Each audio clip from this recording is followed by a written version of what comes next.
नमस्कार, जय हिंद, जय भारत।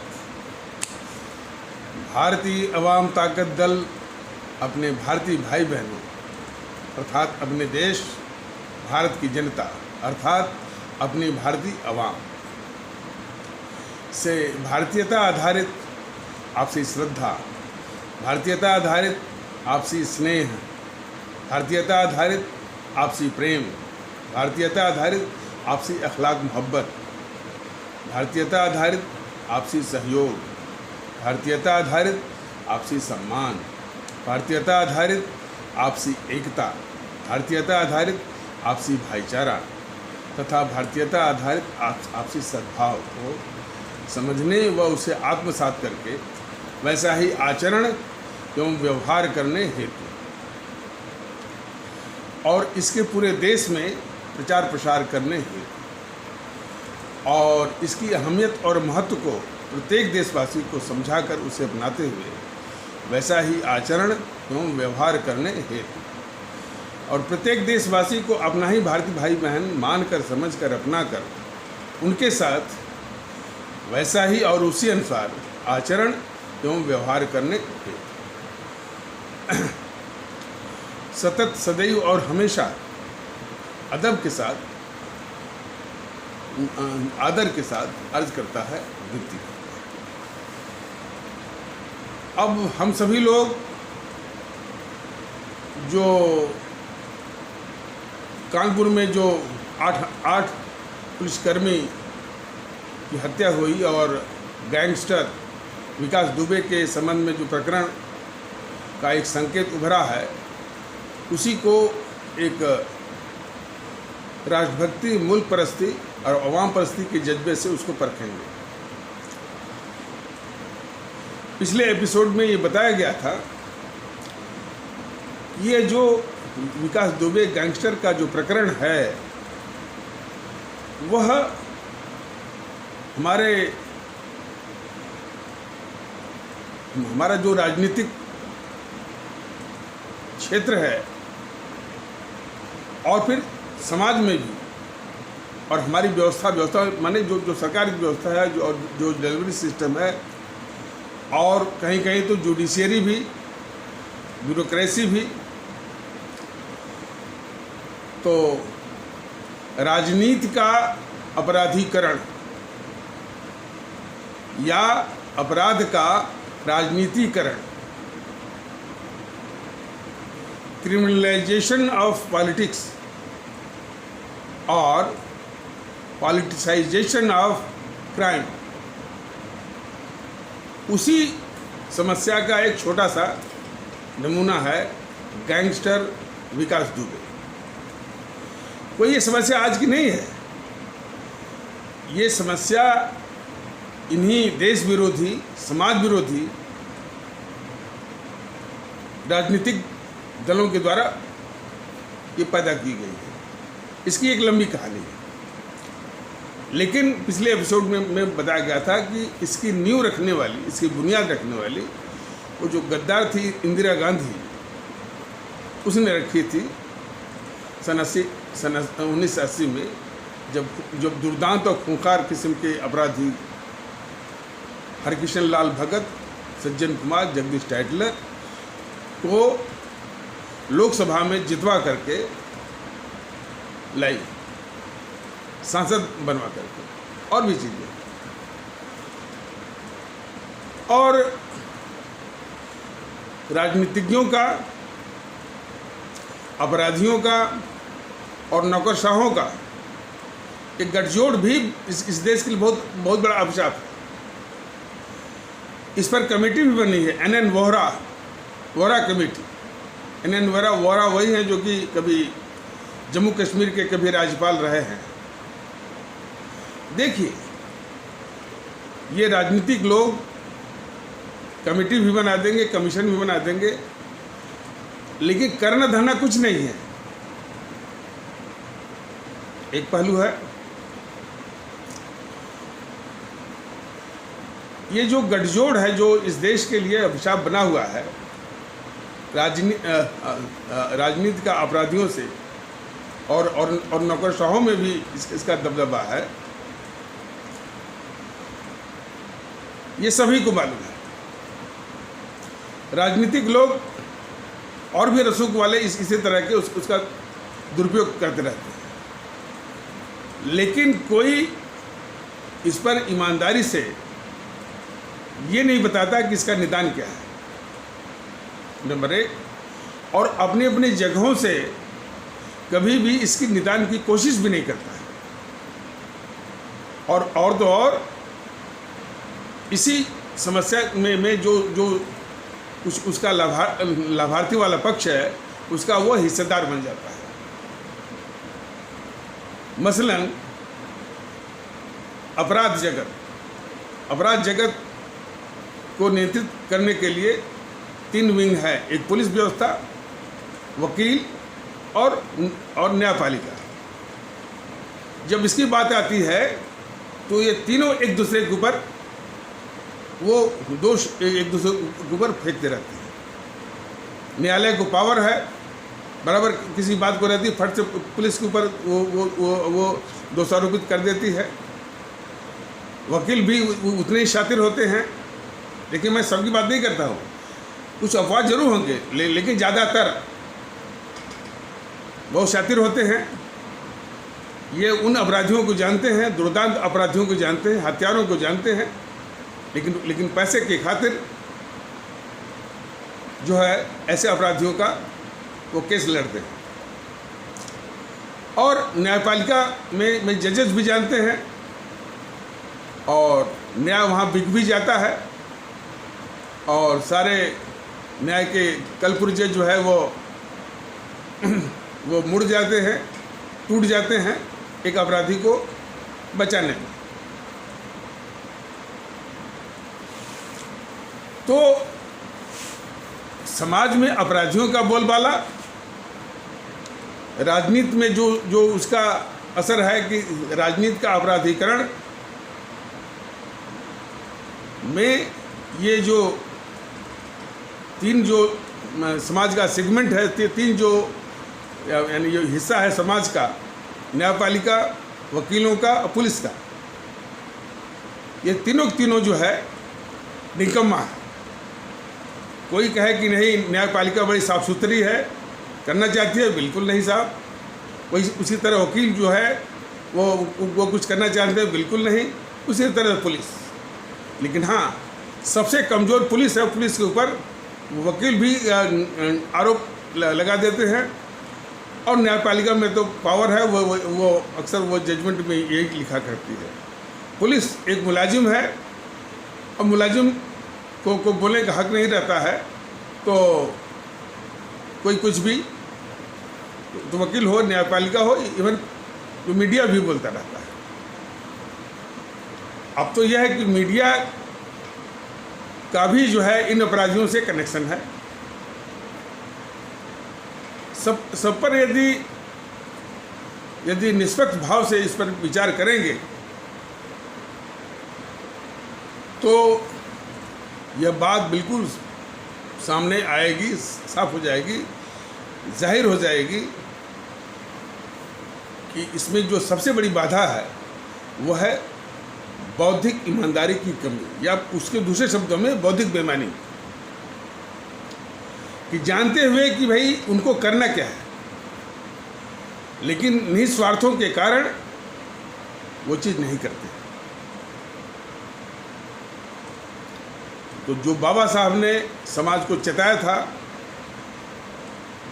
कि समाज की यानी बौद्धिक ईमानदारी की कमी या बौद्धिक बेईमानी भारतीय समाज की सबसे बड़ी समस्या है। अब भारतीय आम ताकत दल उसी को दूसरे रूप में कहता है कि व्यक्तिगत स्वार्थ जो बौद्धिक बेईमानी का एक दूसरा रूप है। तो व्यक्तिगत स्वार्थ और बौद्धिक बेईमानी ये हमारे देश की काफ़ी समस्याओं की जड़ में है।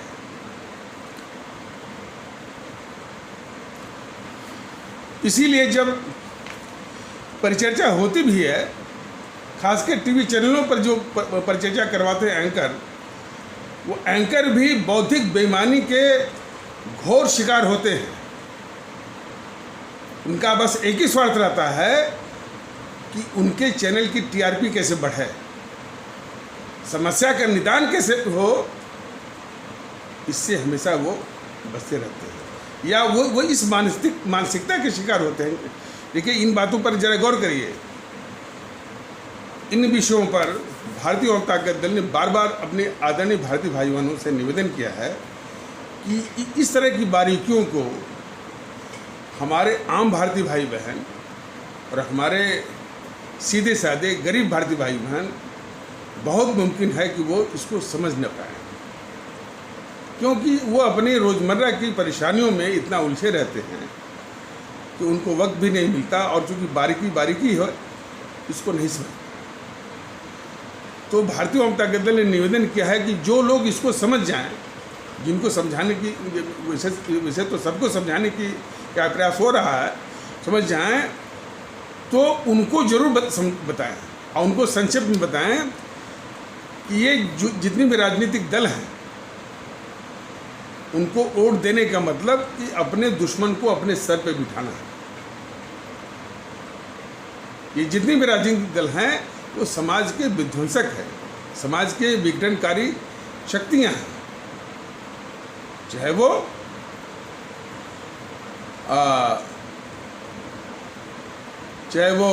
वैसे तो जीएनपीसी तो सबसे बड़ी विध्वंसक राजनीतिक दल है, उसी के समकक्ष जो है ये वामदल भी है, और इनको पालने पोसने वाली अब जो भाजपा भी उतनी ही जो है वो इस देश के लिए अभिशाप बनी हुई है।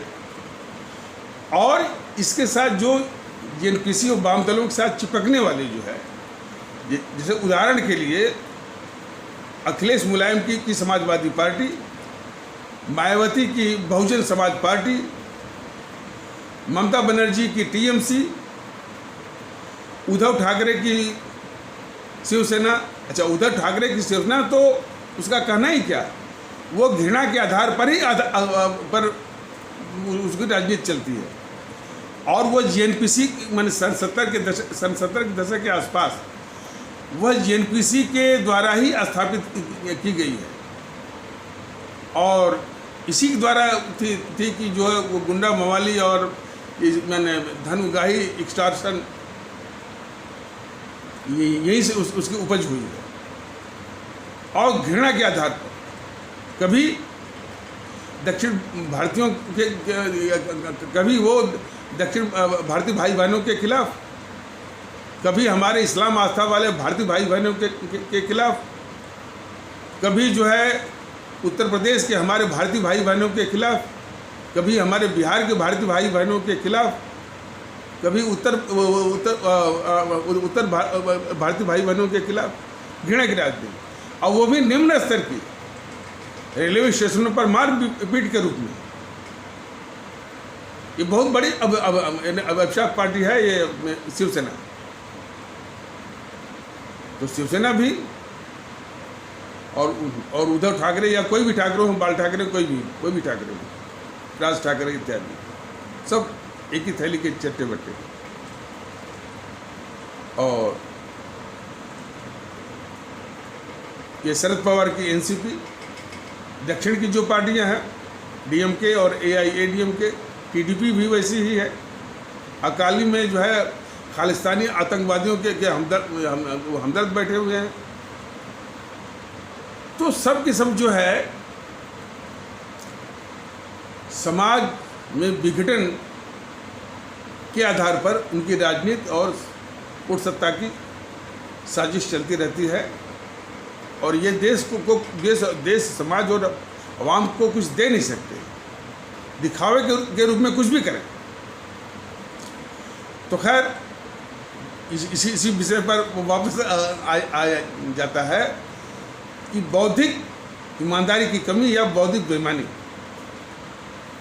तो जब भी ये चर्चा होती है टीवी चैनलों पर, तो एंकर भी उस जो भी समस्या है, मान लीजिए विकास दुबे वाली है, भारतीय जनता दल कह रहा है कि भाई ये राजनीति का अपराधीकरण या अपराध का राजनीतिकरण की समस्या की एक उपज है विकास दुबे जैसे घटना जो है, तो इस पर बात नहीं करेगी। बस विकास दुबे पकड़ा नहीं, वो तो उसको माइक लगा दिया, मिला नहीं मिला, पुलिस ने कहा, पुलिस ने कहा।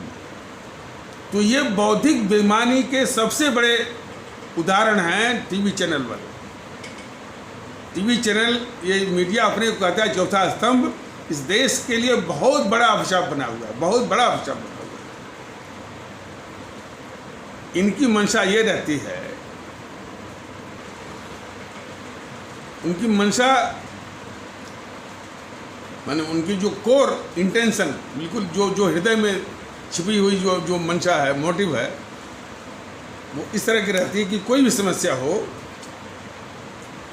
समस्या वो ख़त्म ना हो, ये उनकी पहली उनकी मंशा का आधार होता है, समस्या ख़त्म ना हो। या दूसरे शब्दों में कि समस्या का जो वटवृक्ष है, जो वृक्ष है, जो पेड़ है, वो अपने स्थान पर पड़ा रहे। तो कभी भी समस्या की वो जड़ की बात नहीं करेंगे, कभी समस्या रूपी पेड़ के जड़ की बात नहीं करेंगे, कभी समस्या रूपी वृक्ष के पेड़ के तने की बात नहीं करेंगे, उसकी डालियों की बात नहीं करेंगे, और कहाँ ये जड़ ले चुका है उसकी बात नहीं करेंगे, किस आयाम तक फैल चुका है इसकी बात नहीं करेंगे, ये जो कैंसरस जो है वो पेनिट्रेशन कहाँ तक हो चुका है इसकी बात नहीं करेंगे।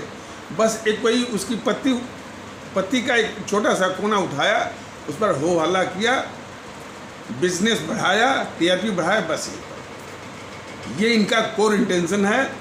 इसलिए ये राजनीतिक दलों से कम खतरनाक नहीं है टीवी चैनल वाले, और उसमें जो बौद्धिक वर्ग शामिल भी होते हैं वो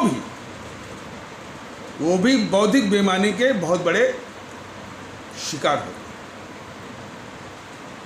भारतीय जनता दल इसलिए बता रहा है कि ये समस्या बड़ी गहन है, लेकिन भारतीय जनता दल इसे घबराता नहीं है।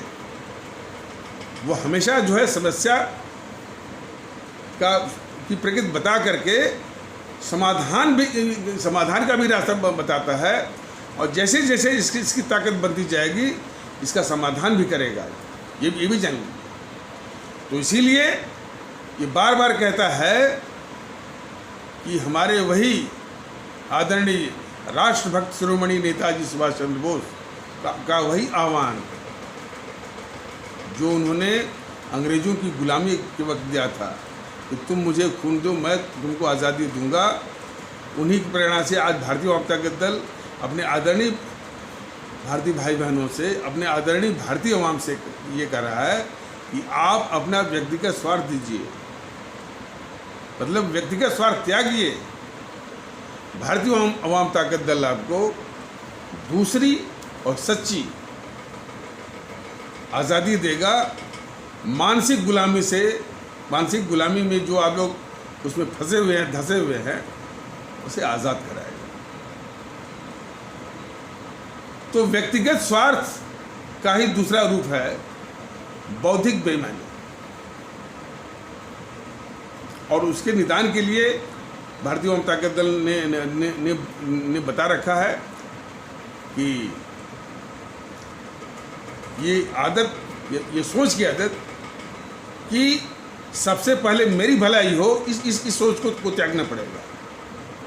समाज की भलाई पहले हो, उसकी भलाई में मेरी भलाई है, इस तरह के विचार को तरजीह देनी होगी, आगे बढ़ाना होगा, इस विचार को पालना होगा। समाज की भलाई में अपनी भलाई है, लोगों की भलाई में अपनी भलाई है, मुल्क की भलाई में अपनी भलाई है। हमारी भलाई पहले हो, हमारी ही भलाई हो, इस विचार को त्यागना, तब जाकर के व्यक्तिगत स्वार्थ धीरे धीरे जाएगा और राष्ट्रभक्ति भी आएगी और बौद्धिक बेईमानी की भी समस्या का निदान हो जाएगा हर क्षेत्र से। तो इसलिए ये समस्याओं पर बहुत ज़्यादा गाता नहीं, हाँ उसकी प्रकृति और कहाँ तक इसका फैलाव है उसके विषय में ज्ञान जरूर कराएगा। तो राजनीति का अपराधीकरण के लिए सिर्फ पुलिस को ही दिखाना ये टीवी चैनल वालों की बौद्धिक बेईमानी का सबसे बड़ा ये प्रमाण है। उस पुलिस प्रशासन के ऊपर कैसे लोगों को हमारी जनता बिठाती है, इस पर बात नहीं करेंगे। और उनके साथ इनकी क्या साठगांठ है, उस पर बात नहीं करेंगे। तो भारतीय जनता दल का कहना है कि हमारी जो भारतीय अवाम है वो व्यक्ति के स्वार्थ त्यागने और राजभक्ति को अपने दिमाग में लाने, वहीं से वो कम से कम जनता में, हमारी अवाम में, हमारी भारतीय अवाम में देशभक्ति का जज्बा आएगा, बौद्धिक बेईमानी जाएगी, व्यक्ति के स्वार्थ जाएगा और उसकी जो मूल्यांकन पद्धति है में सुधार आएगा कि पात्र लोग व्यवस्था में जाएंगे, और जो पात्र लोग व्यवस्था में जाएंगे तो ऐसे लोगों को ही वो व्यवस्था में रखेंगे, यानी नौकरशाही में हो, चाहे न्यायपालिका में हो, चाहे पुलिस में हो, जो कि बौद्धिक बेईमानी के शिकार नहीं होंगे, बौद्धिक ईमानदारी से वो काम करेंगे। बौद्धिक ईमानदारी से काम किया जाएगा, हर समस्या का समाधान। इसलिए वो कबीरदास की वो शिक्षा, वो उपदेश, एक ही साधे सब सद है और सब साधे सब जाए। बहुत दुख की बात कि आजकल की पाठ्य पुस्तकों में ये कबीरदास के दोहे, रहीमदास के दोहे, तुलसीदास के दोहे और ये सूरदास के, ये सब गायब है। ये भी एक बौद्धिक बेईमानी का एक प्रमाण है। तो खैर, उन्होंने उपदेश दिया कि एक ही साधे सब सदे, सब साधे सब जाए।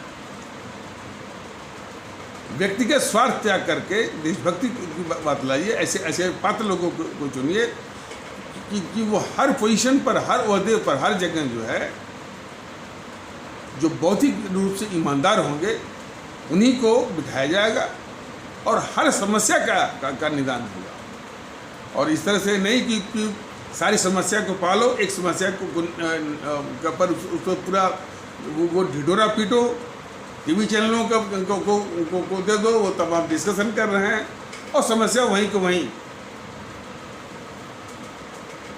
बुरा ये बंद वृत्त का जो चक्कर जो वो चलता रहे, और आम आदमी, गरीब आदमी, वो बिल्कुल निरंतर अनंत काल के लिए वो पिसता रहे। तो उससे निजात पाने का यही से रास्ता बनता है कि मुल्क परस्त लोग यहाँ से शुरुआत करें, व्यक्तिगत स्वार्थ त्यागने का वो शुरुआत करें।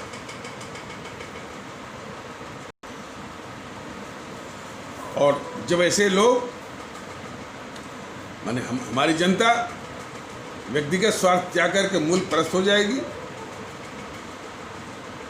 और पात्र लोगों को शासन में भेजेगी, सदन में भेजेगी, और वो शासन व्यवस्था बौद्धिक ईमानदार लोगों को ही जो है जगह जगह बिठाएगी। तो न तो अपराधियों का राजनीति में घुसपैठ होगी, न तो राजनीति का अपराधीकरण का अभिशाप होगा, न तो राजनीति का अपराधीकरण का अभिशाप चलता रहे, वो वोरा कमेटी जैसी कमेटी भी बनती रहे और कमेटी के रिकमेंडेशन उसके सिफारिश धूल खाती रहे और ये व्यापार चलता रहे। ये भी बंद हो जाएगा। और जब भी कोई समस्या होती है अपराध के संबंध में, न्यायपालिका सिर्फ पुलिस वालों के ऊपर डालती है। न्यायपालिका कभी भी वकीलों के ऊपर उसके बोलने की हिम्मत नहीं पड़ती है। न्यायपालिका की कभी जो है पॉलिटिशियंस के ऊपर ये न्यायपालिका किस बात का दम भरती है? आजकल जितने भी खूंखार किस्म के राजनीति के जो आपराधिक वृत्ति के हैं, एक को भी नहीं ये वो सजा दे पाई है। सिर्फ जो कि पुलिस मुलाजिम है, वो कर्मचारी है, बस उसको डांट डपट वो लगा दिया। अरे न्यायपालिका में दम है तो राजनीतियों तो किसी भी बड़े राजनीतिक को दंडित करके दिखाए ना। वो भी न्यायपालिका भी बौद्धिक बेईमानी की बहुत बड़ी शिकार है। और उसके साथ जो है, जो वकीलों का जो ये पूरा जमावड़ा, कुछ अपवादों को छोड़ करके, वो सबको नहीं कहा जा रहा, लेकिन बहुतायत है ऐसे लोगों की।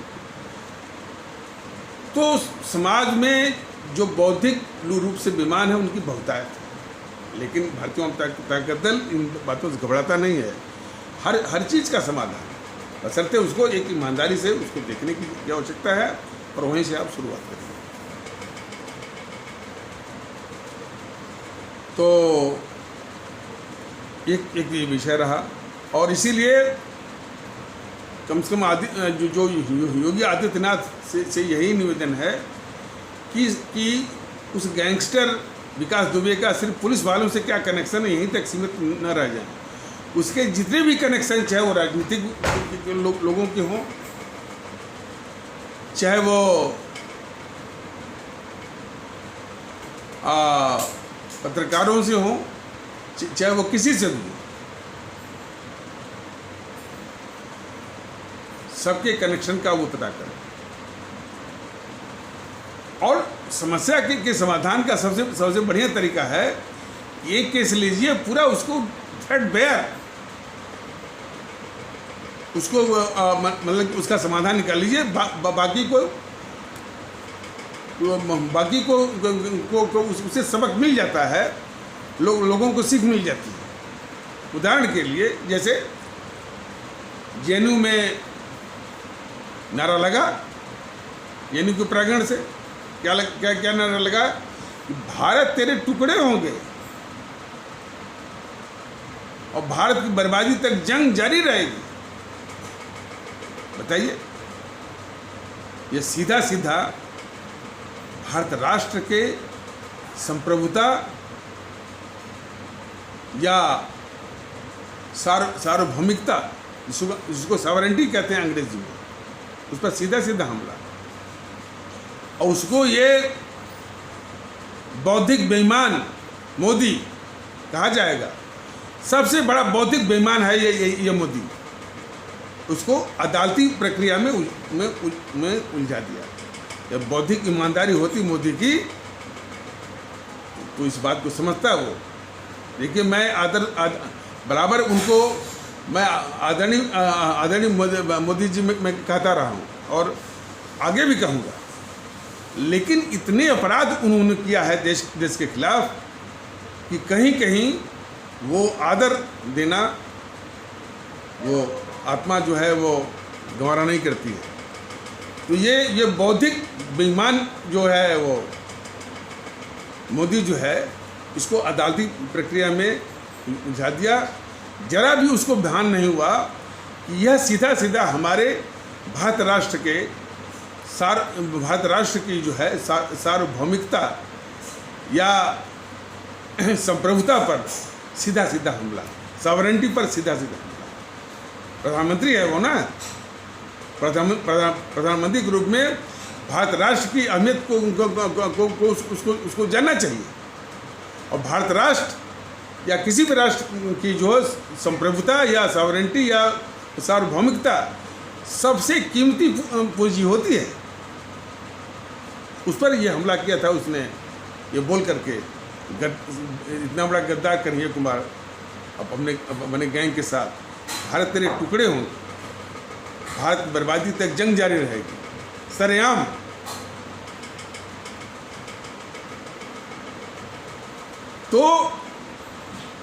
तो ये बौद्धिक रूप से पक्का बेईमान है मोदी। और उसके बाद जब अदालती प्रक्रिया में उलझाया, तो 36 महीने में जो है वो चार्जशीट बनी, और उसके बाद 10 महीने लेकर के फिर ये गद्दार केजरीवाल लेकर के केस बैठ गया। और फिर तो गद्दारी करने वालों की एक लाइन लग गई। ये देश का दुश्मन गद्दार कम्युनिस्ट वालों ने उसी घोर गद्दार कन्हैया कुमार को संसदीय चुनाव लड़ने के लिए टिकट दे दिया। बताइए, जो गद्दार है, जिसको कि सेना को सौंप करके तुरंत निपटाने की जरूरत थी, उसको ये गद्दार किस्म के कम्युनिस्ट वाले वो टिकट दे रहे हैं संसदीय चुनाव लड़ने के लिए। और बात समस्या यहीं तक नहीं रुकती है। फिर उस संसदीय चुनाव में जो कि बेगूसराय से वो पर्चा भरा था, उस संसदीय चुनाव में उसकी ओर से प्रचार करने के लिए वो गद्दार वहाँ से बॉलीवुड से आया था, वो जावेद अख्तर गद्दार आया था, उसकी बीवी गद्दार शबाना आजमी आई थी। बॉलीवुड वाले भी आज तक जो है उसका बहिष्कार नहीं किए हैं, उस गद्दार जावेद अख्तर का, गद्दार शबाना आजमी का। अभी भी उस गद्दार जावेद अख्तर का विज्ञापन चल रहा है। लेकिन इस सब के लिए जिम्मेदार है ये बौद्धिक बेईमान मोदी। और फिर शुरू हो गया वो देश का गद्दार, वो किशोर अजवानी न्यूज़ 18 इंडिया का टॉक शो चलवाया, और वो कह रहा है कि यदि कोई कह ही दिया कि भारत तेरे टुकड़े होंगे तो इसमें नाराज होने वाली बात कौन सी। देखिए उसकी मानसिकता जरा पढ़िए। और अभी भी वो काम कर रहा न्यूज़ 18 इंडिया में। कितनी बार मैंने इस यूट्यूब के द्वारा कहा गया है इसका मालिक कौन है। कोई कहता है कि शायद वो अंबानी, मुकेश अंबानी वगैरह न्यूज़ 18 इंडिया के मालिक है। तो अंबानी महोदय उसको आप क्यों रखे हुए हैं? क्या आप समझते हैं कि इस तरह के गद्दारों को पाल कर हमेशा बने रहेंगे? भारतीय आवाम ताकत दल एक दिन आएगा और अंबानी महोदय आपका भी लेगा हिसाब। बेहतरी इसी में है कि उस गद्दार किशोर अजवानी को आप निकालिए आप। और इसके बाद वो राष्ट्रवाद पर उसका प्रलाप चला, वो न्यूज़ 24। तो न्यूज़ 24 चल रहा है मोदी जी के शासनकाल में। तो मोदी जी इस देश के सबसे बड़े गद्दार हैं, सारे गद्दारों को पालने वाले। और उस टॉक शो, न्यूज़ 24 के टॉक शो में राष्ट्रवाद पर प्रलाप किया, और वो ऑडियंस भी उसकी मानसिकता को लानत है। जो ऑडियंस घोर गद्दार कन्हैया कुमार के राष्ट्रवाद पर प्रलाप सुन रही थी, ऑडियंस जो है उसकी मानसिकता को धिक्कार है, लानत है, यह देश कह रहा है। और उसमें शामिल था ये समित पात्रा बीजेपी का। तो बीजेपी के भी प्रवक्ता और बीजेपी का जो वो नेतृत्व है वह भी कितना देश विरोधी है, ये देश के लोग देखेंगे। तो कोई भी समस्या आप उठाएंगे जब उसको पूरी ईमानदारी और देशभक्ति से देखेंगे, ये सारी चीज़ें बिल्कुल स्पष्ट हो जाएंगी। तो भारतीय ताकत दल हर समस्या का एक ईमानदारी से उसका नेचर भी बताएगा, उसका स्वभाव भी बताएगा, कहाँ तक ये हमारे समाज को इसने प्रभावित कर रखा है, उसको वो इन्फेक्ट क्या कहते हैं अंग्रेजी में वो इन्फेक्ट कर रखा है या संक्रमित हो चुका है, और उसका इलाज भी बताएगा। लेकिन वो इलाज हमारे आदरणीय भारतीय आवाम को ही करना है, क्योंकि अंतिम जिम्मेदारी आप ही की है, और आप ही उसको लाभार्थी हो सकते हैं, और आप ही उसके भुगतने वाले हैं।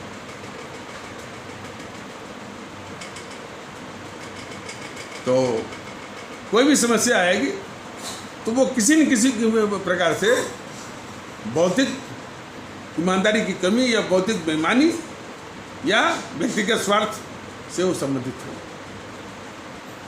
लेकिन इसकी शुरुआत आदरणीय भारतीय अवाम के लोगों से करना होगा। वही सुभाष चंद्र बोस हमारे जो आदरणीय राष्ट्रभक्त नेता सुभाष चंद्र बोस को कहते थे कि तुम मुझे खून दो, मैं तुमको आज़ादी दूंगा। भारतीय जनता दल उन्हीं की प्रेरणा आज के बाद से कह रहा है कि आप अपना व्यक्तिगत स्वार्थ त्यागिए, दीजिए। भारतीय जनता दल आपको असली, सच्ची और वास्तविक और दूसरी आज़ादी आपको देगा। मानसिक गुलामी के दलदल से आपको बाहर निकालेगा, सारी समस्याओं का समाधान होगा और प्रगति है, इंफ्रास्ट्रक्चर है और रोटी का भी अच्छा इंतजाम होगा, रोजगार का भी होगा, सद्भाव आएगा, सब कुछ आएगा। लेकिन ये जिम्मेदारी आपको उठानी पड़ेगी कि व्यक्ति के स्वार्थ को त्यागना पड़ेगा। उसकी शुरुआत करिए और उसकी शुरुआत का यही है कि हमारी ही भलाई हो, ये विचार को त्यागना होगा। हमारी भलाई सबसे पहले हो, इस विचार को त्यागना होगा और इस विचार को पता करना होगा कि सबसे पहले लोगों की भलाई हो, उसी में अपनी भलाई हो। समाज की भलाई हो, उसमें अपनी भलाई हो। मुल्क की भलाई हो, अपनी भलाई। इस विचार को पैदा करना होगा और आगे बढ़ाना होगा। तो इन्हीं आवश्यक शब्दों के साथ इस आवश्यक पर चर्चा को यहीं पर विराम दिया जाता है। तब तक के लिए नमस्कार, जय हिंद, जय भारत।